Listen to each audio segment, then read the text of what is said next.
Now let's talk about what is pay to play, pay to win, and why it's such a thing in gaming as a whole. Welcome to Uplink. It's 2017. The announcement trailer for Star Wars Battlefront 2, the sequel to Star Wars Battlefront 2015, has been announced. First it was leaked, and then it was announced. The alpha was there. My brother and I went to EA Play and got to play it. And pre-alpha, then the beta came out. Everything seems to be good to go. There isn't anything weird. There's no weird mechanics. Progression seems pretty good. Crafting parts help you to upgrade your weapons. You earn crafting parts by playing the game. And then the game comes out. Or the game, you can pre-order the game and you get early access. And if you got it on Origin or EA Play, you got to play 10 hours of the game a week before it came out, and then if you pre-ordered it, you got to play 3 days before the game officially came out to those who didn't pre-order it. Something's weird. Something's really weird. As people are playing it a week early, these things called loot boxes are part of the game when they weren't that way in the beta. People are weirded out. And you also have to spend 40,000 credits to unlock Darth Vader and Luke Skywalker. This is weird. What's going on here? Boom, huge controversy. Pay to win is in Battlefront. Pay to win, historically, Battlefront 2 wasn't an egregious member of the pay to win family, and technically they removed it before the game officially came out. And even if you spent a lot of money on it, it didn't really improve your skills. So pay to win is a term that you can pay money to get either weapons or abilities in-game before other people using real money.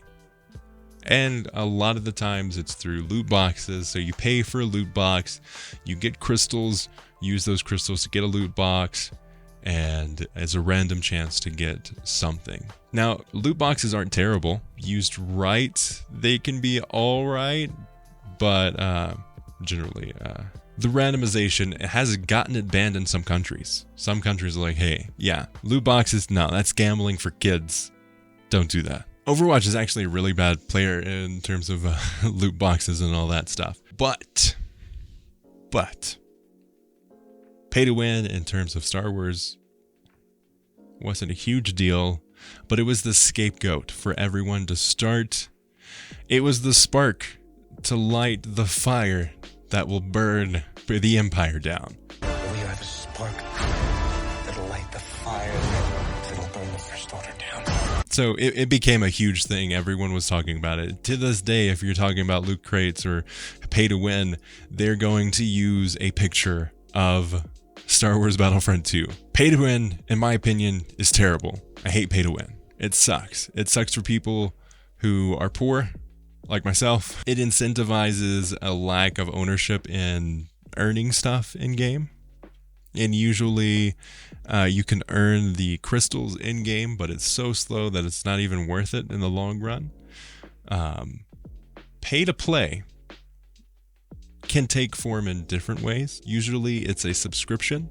So Star Wars The Old Republic is a pay to play model, as well as it does have in-game currencies that you can buy and unlock boosters for XP and cosmetics. So it's not terrible. I would like to see more of a shift to stepping away from that and going more towards the cosmetic side of things. But hey, it works. It's been around for 10 years in December of this year. Another thing that is pay to win or pay to play, kind of both, is Star Wars Galaxy of Heroes. So you can play Star Wars Galaxy of Heroes for free, but the way you have to do it is you log in daily, you log in every so many hours, and you get to participate and progress in the game. But to have a much better experience and actually play the game, you have to spend money. And good gosh, the amount of money that Galaxy of Heroes makes and brings in is incredibly huge.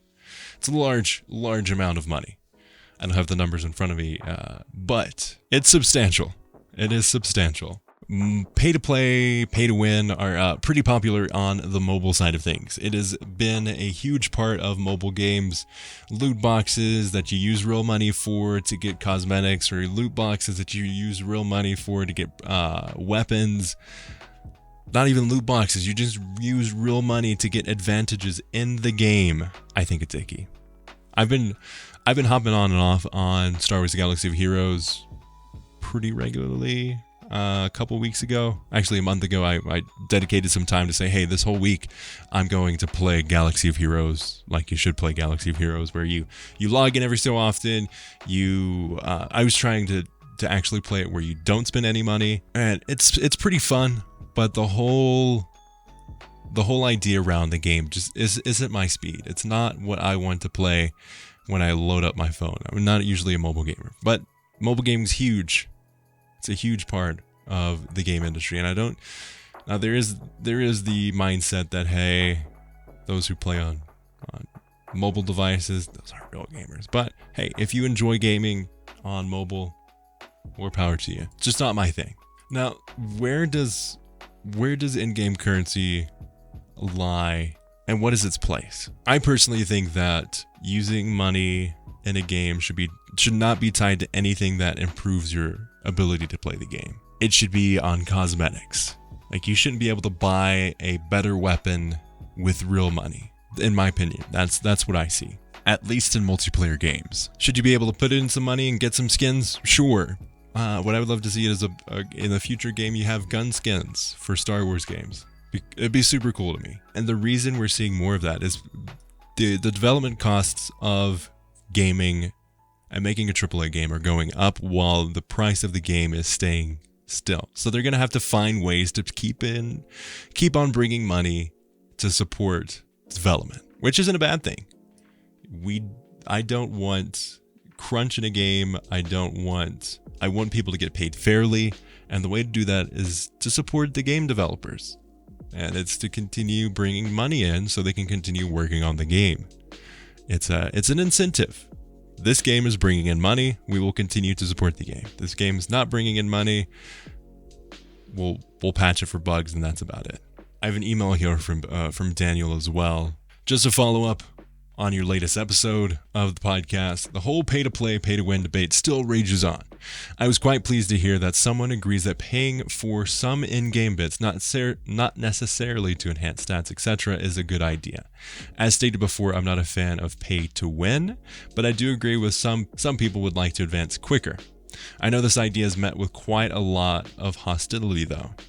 Now, the reason I bring this up is I've currently started playing the latest MLB 21 The Show, and this is a pack-based game, kind of like FIFA, but they are more about you earning the packs in-game. There's plenty of chances to, so it's buy if you want, but you don't have to.